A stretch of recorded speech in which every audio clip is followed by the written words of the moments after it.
오늘 은혜 받으실 하나님 말씀은 마가복음 12장 28절로 33절 본문으로 가장 큰 계명이라는 제목을 하나님 말씀을 전하겠습니다. 오늘 예수님께 서기관이 나와서 묻습니다. 계명 중에 가장 큰 계명이 무엇입니까? 28절에 봅니다. 서기관 중 한 사람이 저희의 변론하는 것을 듣고 예수께서 대답 잘하신 줄 알고 나와 묻되 모든 계명 중에 첫째가 무엇입니까?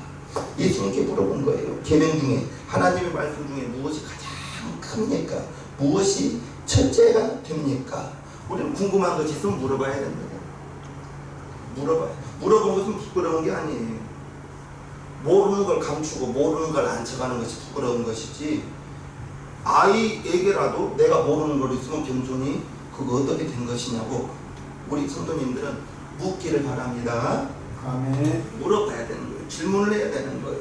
서기관이 궁금했어요. 가장 큰 계명이 무엇입니까? 그리고 그것을 예수님께 물어봤습니다. 그 당시 예수님은 이제 나사렛에서 선지자로 나왔어요. 예수님이 어떤 분이 들리는 소문이, 예수님은 옷자락만 붙잡아도 모든 병이 낫더라. 마태복음 14장 33절. 예수님이 옷자락만 잡아도 모든 병이 낫고, 예수님께 가기만 하면 모든 병들가 고침받고, 절름발이가 온전해지고, 귀신이 쫓겨나고, 하나님의 아들임을 유대인들이 소문에 그렇게, 그래서 서기관이 와서 하나님 계명 중에 무엇이 가장 큽니까? 라고 묻습니다. 그럴 때 우리 예수님께서 29절에서 31절을 예수께서 대답하시고, 첫째는 이것이니 이스라엘아 들으라. 주 곧 우리 하나님은 유일한 주시라. 내 마음을 다하고 목숨을 다하고 뜻을 다하고 힘을 다하여 주 너희 하나님을 사랑하라 하신 것이죠. 먼저는 하나님을 사랑하되 마음을 다해서 사랑하기는 좀 어렵습니다. 목숨을 다, 마음 다하는 것도 어렵고 목숨 다하는 것 어려워. 베드로 보십시오. 예수님 잡으러 온다. 누가 우리 예수님 잡으러 오냐고 칼을 빼서 말고 귀를 잘랐던 베드로가 몇 시간 후에 이 사람도 예수님 제자였다고 내가 보았다고 그러니까 작은 여자아이가 와서 이 사람도 예수님 제자라고 말하니까 뭐라 해? 7번이나 나는 그를 모른다고 저주하고 맹세하고 부인하는 베드로. 목숨 다하고 하나님 사랑하는 걸 쉽지 않습니다. 뜻을 다하고 힘을 다하고. 우리는 조금만 하나님 사랑하는 게 조금만 내가 불리하면, 내가 이익이 있으면 내 마음에 따라 내 뜻에 따라 사랑하는 경우가 많더라. 내 고백입니다. 그리고 우리 예수님 31절에 말씀하시죠. 둘째는 이것이니 내 이웃을 내 몸과 같이 사랑하라 하신 것이라. 이에서 더 큰 계명이에요. 하나님을 사랑하고 네 이웃을 어떻게 사랑하라? 내 몸처럼 사랑하라. 이렇게 말씀하는 것입니다. 첫째는 하나님을 사랑하라. 마음을 다하여 뜻을 다하여 힘을 다하여 사랑하라. 왜 우리가 하나님을 사랑해야 되는가? 여러 가지 말씀이 있지만 저는 로마서 5장 8절 말씀을 우리 성도님들께 말씀드립니다. 우리가 아직 죄인 되었을 때에 그리스도께서 우리를 위하여 죽으심으로 하나님께서 우리에 대한 자기의 사랑을 확증하셨는지. 저와 여러분들이 처음부터 하나님의 자녀요 이렇게 예배드리는 사람들 아니었잖아요. 우리가 모태에서 나왔을 때는 죄악 중에 잉태하고 예수님 모르고 살다가, 여러분들도 누군가의 전도를 받고 교회에 다니다가 어느 날 정말 예수님이 나 위해서 죽어줬구나. 그게 믿어지면서 신앙생활이 계속해서 믿음은 들으면서 나왔기 때문에 예배 참석하면서 말씀 듣고 예배 참석하면서 말씀 듣고 머리로 알았던 예수님 나 위해 죽어졌다는 거 들어서 알아요. 머리로는. 그런데 그것이 어느 날 마음으로 믿어진다는 말입니다. 마음으로 믿어진 것이 우리가 죄인 되었을 때에 하나님께서 그 아들을 우리를 위해서 죽으심으로 죽는 데까지 내어 주셨거든요. 하나님이 우리에게 준 것은 하나님의 세상을 이처럼 사랑하사 독생자를 주셨습니다. 독생자 주신 것이 무엇이에요? 예수님 십자가에 죽으심 그 자리까지 내보내신 거예요. 그래서 저와 여러분들이 독생자가 죽어서 독생자가 죽어주신 그 사랑을 힘입고 그 사랑을 우리가 하나님으로부터 받았어요. 우리가 아직 죄인 되었을 때에 그리스도께서 나와 여러분들을 위하여 죽어주심으로 하나님께서 우리에 대한 나와 여러분들에 대한 하나님의 사랑을 확실히 증명해 주셨다는 거예요. 내가 구원받고 보니까 제가 구원받고 보니까 그게 하나님께 죄송하더라. 야, 나 위해서 독생자 예수님이 2000년 전에 이스라엘 땅에 오시고 죽어주셨다. 그게 어려서부터 저는 교회를 다녔기 때문에 알았어요. 어려서부터 알았어요. 그런데 예수님이 우리는 죄인입니다 할 때 내가 구원의 확신이 없었을 때 내가 왜 죄인일까? 나는 어려서부터 교회 다니고 내가 죄를 범해본 적도 없고 11조 안 드린 적도 없는데 왜 내가 죄인일까? 그런데 예수님이 나 위하여 죽어줬다는 것이 믿어지니까 머리로 안 것이 마음으로 믿어지니까 그래서 나를 보면 아는 것과 믿어지는 것은 다르더라고요. 아는 것은 머리로 알고 믿어지는 것은 마음으로 믿어지는 거예요. 나는 그렇게 설명하고 싶어요. 그것을 우리가 하나님께 받은 거예요. 하나님의 사랑을 받은 거예요. 하나님의 사랑은 독생자를 죽는 데까지 내어주는 사랑을 우리가 받았어요. 그 독생자 예수님의 그 죽어주심의 그 사랑을 X로 표현한다면 얼마나 될까요? X로 표현합니다.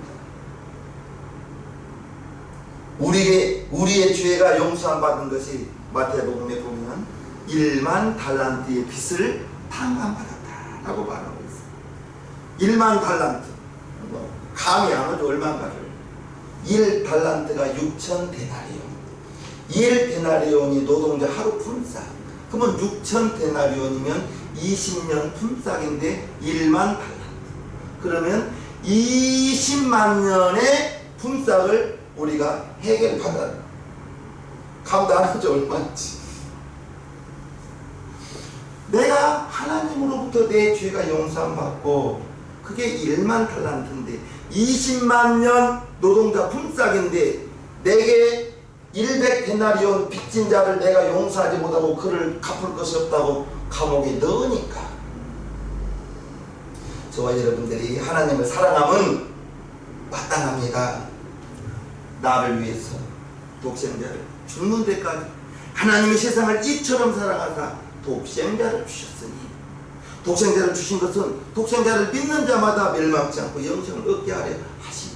저와 여러분들에게 영생을 주시기 위해서 하나님이 사랑을 베풀어 주신 것이 독생자를 보내신 사랑, 독생자가 십자가에 못 박혀 죽어주신 그 사랑, 예수님이 죽었기 때문에 저와 여러분들이 살아났고 그래서 예수님이 그 사랑은 우리를 살리는 사랑, 예수님은 죽어주시고 우리를 살리는 그 사랑을 받았기 때문에 하나님을 사랑하면 마땅하고 내게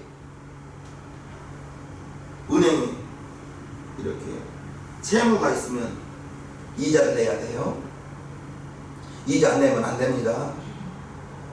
이자 내야 됩니다. 내가 하나님께 구원의 확신이 느껴지니까 교회 가서 예배 드리는 모습이 마음가짐부터 좀 달라지더라고요. 청년 때 내가 교회에서 뭘 할 수 있을까? 그러니까 주보가 흐트러져 있으면 주보를 정리하고 교회 신발을 벗고 이렇게 슬리퍼를 신고 들어가게 됐는데 신발 흐트러져 있으니까 신발 짝을 맞춰서 놓게 되고 목사님이 나한테 우선시장 일찍 왔으니까 신발 좀 정리하면 시켰으면 하기는 했을 거예요. 내가 목사님이 시키니까 그러면서 속으로는 그랬겠지. 왜 나를 시켰을까? 아마 좋지는 않았을 거예요. 시켜서 하니까. 그런데 내 눈에 신발이 흐트러진 것이 보이니까 보이면 어떻게 해요? 정리하는 거예요. 교회 계속 와도 보이는 사람만 보이니까 보여지기를 바랍니다. 아멘. 자기 몸 귀한 것은 알죠. 나는 좀 상처 조금만 있어도 약을 바르고 붕대를 감고 막 그러거든요. 내가 나를 사랑하기 때문에 그래요. 어린아이들도 자기 몸은 사랑하죠.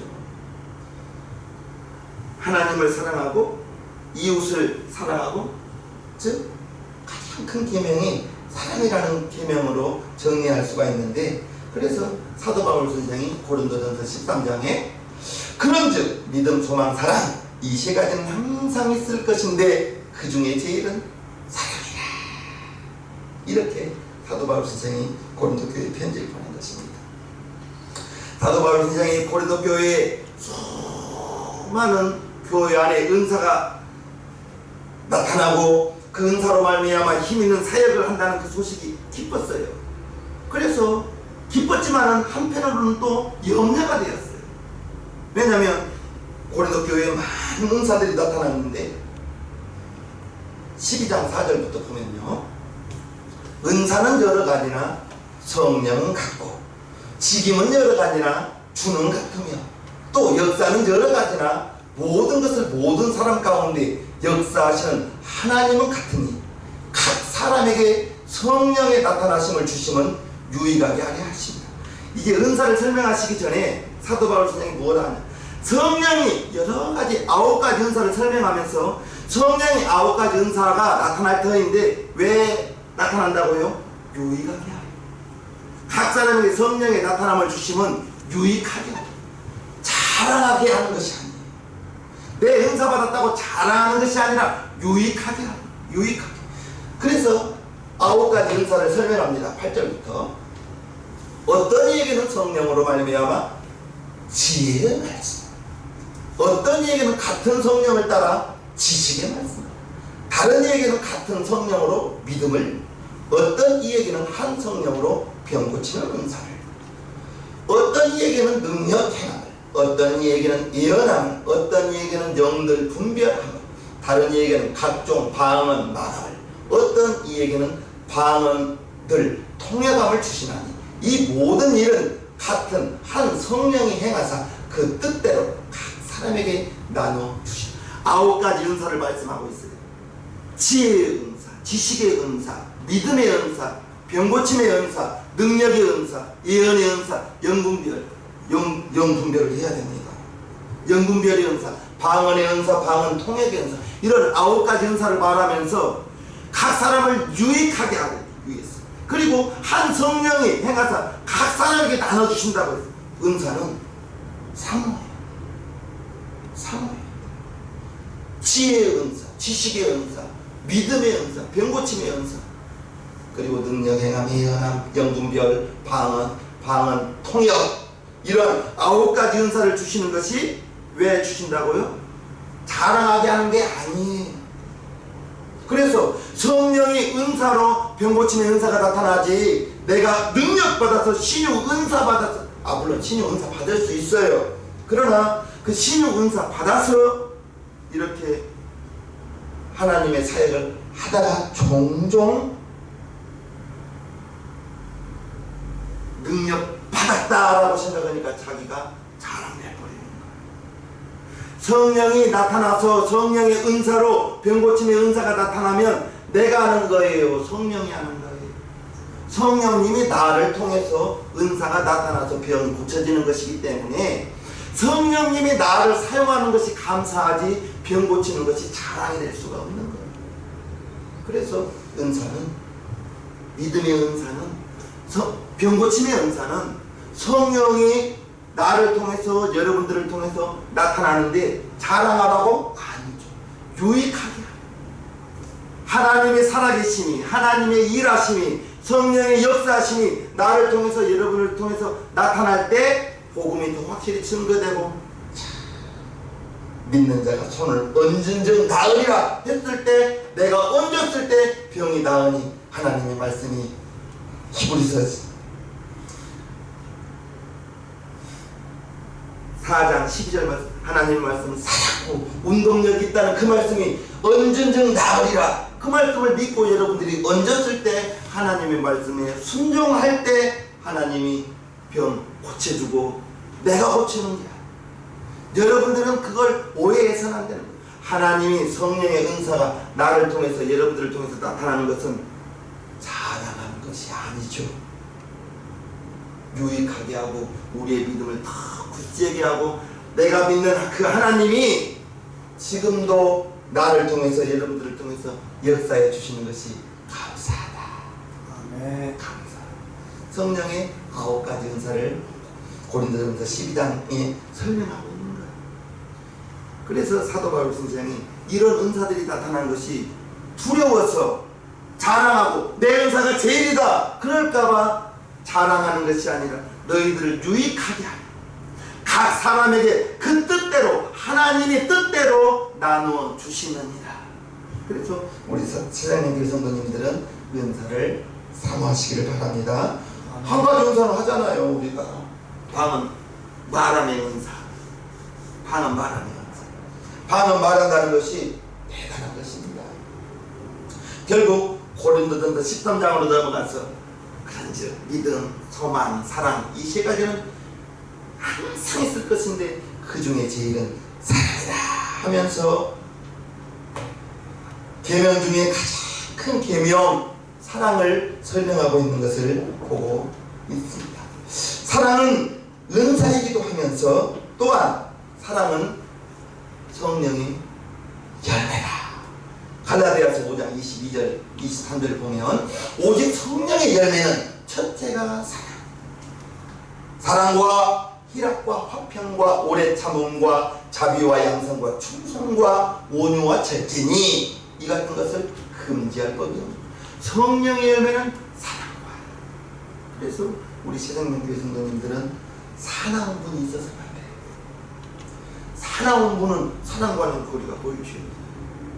사랑은 고린도전서 13장 7절에 모든 것을 참는, 모든 것을 믿는, 모든 것을 바라는, 모든 것을 견디는 그게 사랑이라고 했는데 사랑은 하면서 성질내고 분내고 짜증내고 그게 우리의 모습이고 나의 모습이고 여러분의 모습 아니겠어요?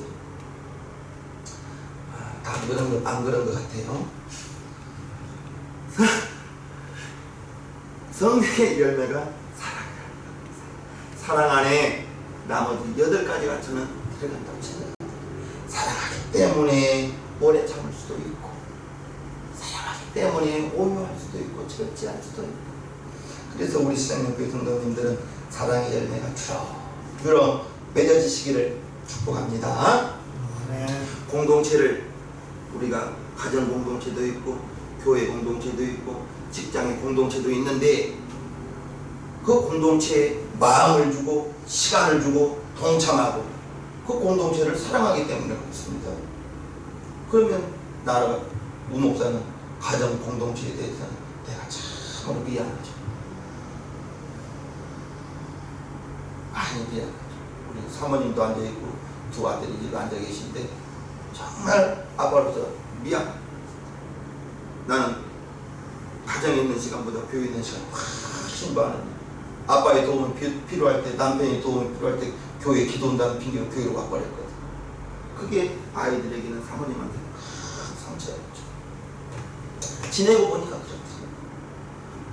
공동체를 사랑하면 마음도 줘야 되고 마음만 줘서는 몰라요. 시간도 줘야 되고 또 노력도 해야 되거든요. 그것이 가정을 사랑하는 방법이고 교회를 사랑하는 방법이고 직장을 사랑하는 방법 아니겠습니까? 실천을 해야 되는 거죠. 말로 하는 사랑은 누구나 할 수 있고 그런데 거기에 실천이 들어가고 교회 사랑한다. 뭐 감사하죠 목사로서. 그런데 사랑하는 모습이 보여지는 거예요. 우리의 행함, 우리 예배드리는 모습으로 그가 예배를 어떻게 드리며 어떻게 참여하며 어떻게 예배에 자기의 시간뿐 아니라 마음, 물질 모든 것이 예배 안에 들어가는 거 아니겠어요?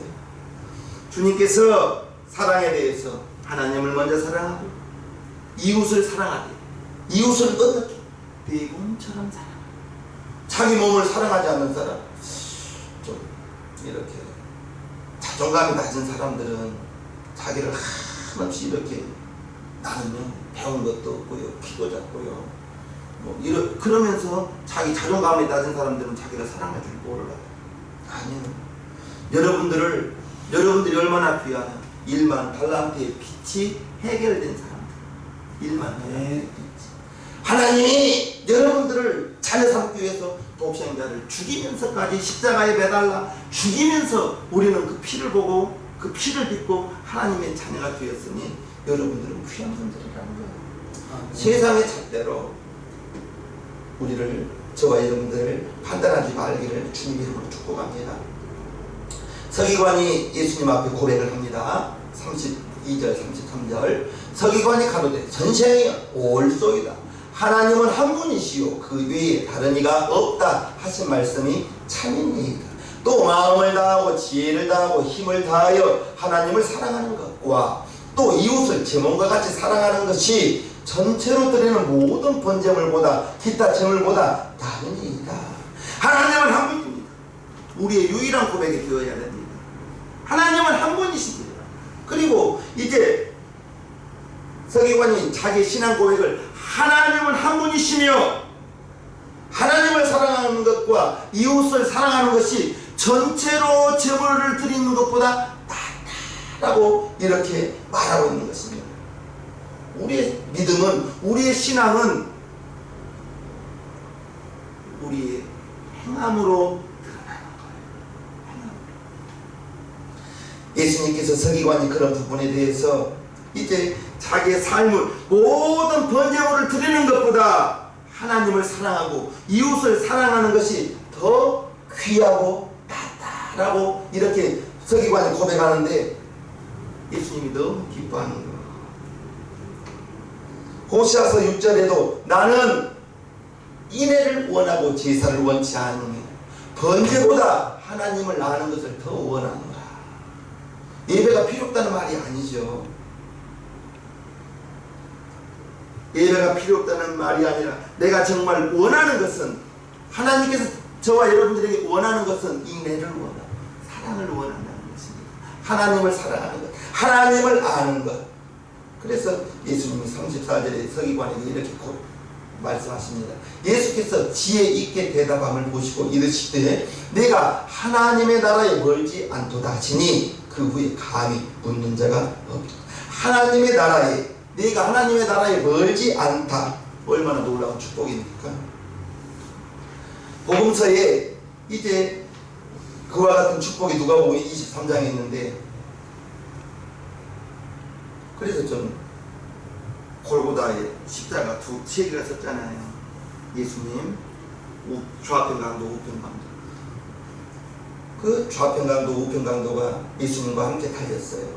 무엇을 했는지는 알 수 없지만 강도라고는 나와요. 그런데 얼마나 흉악한 강도였으면 십자가에 매달린 강도란 말입니다. 그 강도 중에 왼편 강도가 야, 네가 하나님의 아들이면 십자가에서 내려와. 그리고 나서 좀 내려줘. 너무나 고통스럽다.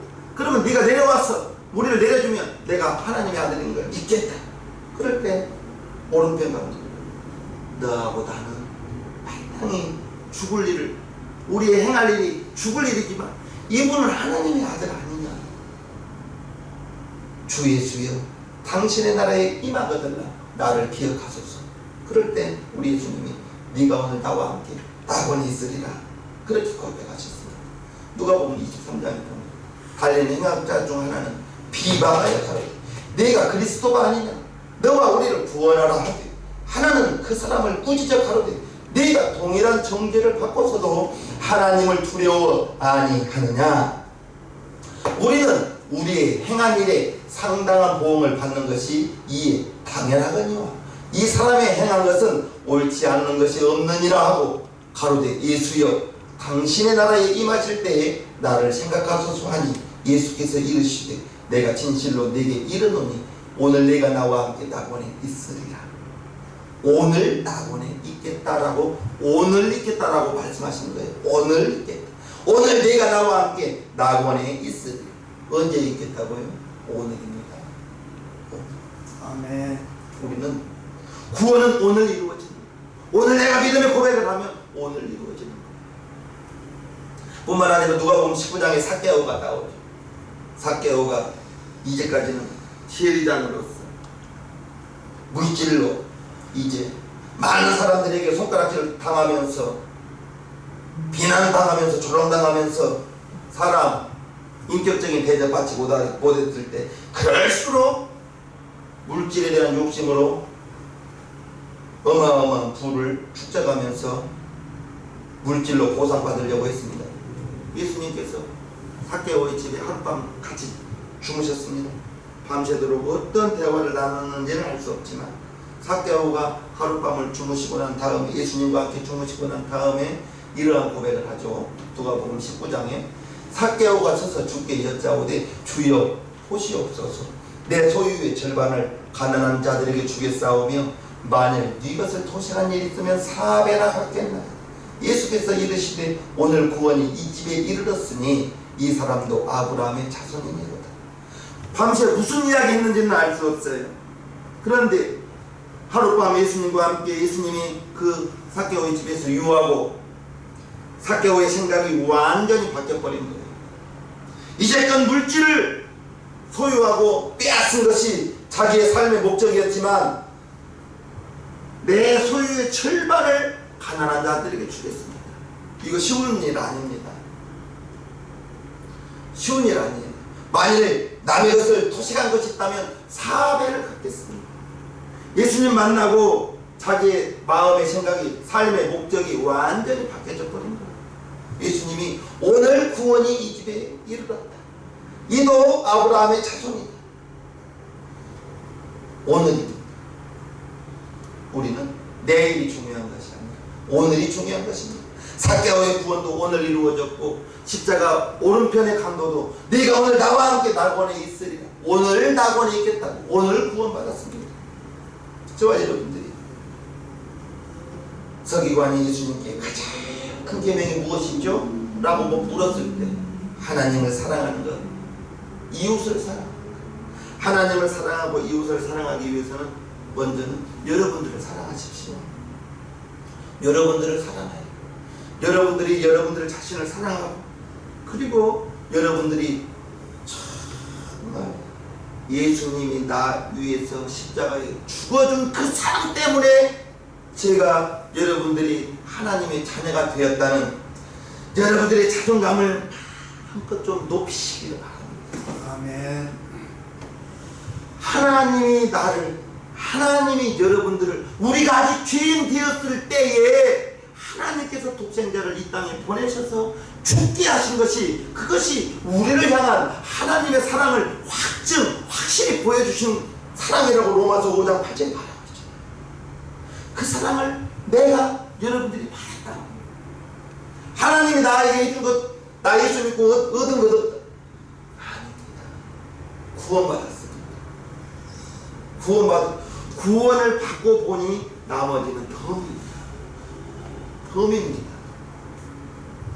아닌 것 같아요. 지금도 벌써 다른 것 더 여러분들이 원하는 그것을 구하는 것 같은데 구원 받고 보니 나머지는 다 덤으로 하나님이 주실 수도 있고 안 주실 수도 있고 내가 당장 이 문제가 해결돼야 될 것 같은데 하나님의 시간표 속에서 하나님의 계획과 하나님의 방법은 아무도 모릅니다. 홍해 안에 그러한 큰 대로가 있을지 누가 알았겠습니까?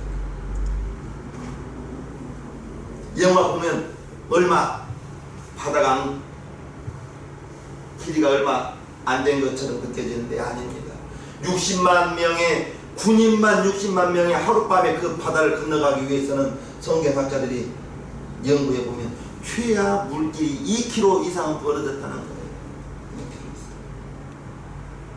하나님의 홍해를 건너는 방법은 동풍을 불어서 바닷물이 갈라지고 그 뻘이 밤새도록 바람이 불 때 뻘이 다 말라버리고 사람이 걸어가는데 물이 좌우에 벽은 섰는데 사람은 걸어가거든요. 사람이 날아가지 않고 그것이 하나님의 방법 아니겠어요? 좌우에 물이 벽을 이루고 있을 때 거기를 지나가는 이스라엘 백성들 고린도전서에는 홍해에서 침례를 받았다라고 말하고 있죠. 그 하나님을 사랑하는 것 여러분들의 자존감을 많이 높이시면서 여러분들이 그만큼 귀한 사람이라는 것을 꼭 아시고 가장 큰 기명이 하나님을 사랑하고 이웃을 사랑하는 것. 사랑을 한다면 고린도서 13장 7절 말씀처럼 모든 것을 바라며 모든 것을 믿으며 모든 것을 참으며 모든 것을 견디느니라. 지금도 성질내면 아직 사랑을 드러나는 거다. 그렇게 말씀을 나한테 해주시기를 바랍니다. 우리의 가장 큰 계명 사랑이라고 예수님이 말씀하셨어요. 그 사랑의 대상이 먼저는 하나님이요, 그리고 이웃, 나와 내가 만나는 사람이 우리의 이웃이죠. 가족이 될 수도 있고 저와 여러분들이 만나는 사람들이 이웃이라는 거예요. 그 이웃을 어떻게 살아? 내 몸처럼 사랑하라, 이렇게 말씀하고 있습니다. 그래요, 우리 모두 사랑이 풍성한 저와 여러분 모두가 되기를 바라옵나이다. 찬송가 410장을 하겠어요.